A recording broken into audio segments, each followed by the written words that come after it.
total shit show for major media outlets on Tuesday in the aftermath of the New York subway attack that left at least 23 people injured in Sunset Park, Brooklyn. First, there was the New York Times, which used the attack to editorialize about a manufactured crime wave by changing headlines. Of course, to a lot of New York Times writers, simmering fears of public safety describe their own feelings when they see a homeless person on the subway.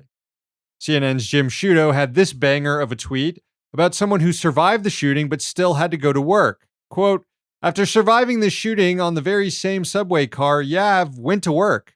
What could be more New York than that?" Sciutto asks. He's right, it is very New York. It's quintessentially American, in fact, but it's also a very bad thing. We're a country where people have to go to work right after experiencing severe trauma because the alternative, not going to work, getting fired, losing your health insurance and home, is a far more traumatic alternative. Anyway, the true test for the news media comes now following the shooting and keeping the New York City Mayor Eric Adams' reaction in check. You just know the guy wants to go full Judge Dredd on the city right now, especially with the shooting suspect still at large. Adams said New York will not be terrorized, and he promised to double the number of NYPD officers on the subway. So he is going to terrorize the city after all.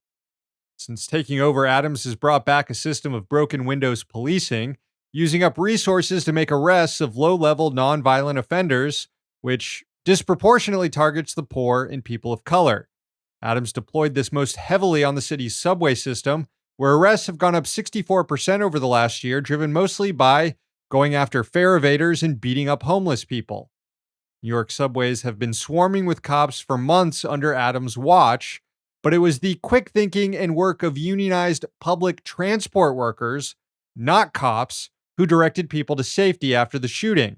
And it was the errors by police that could have let the shooter go.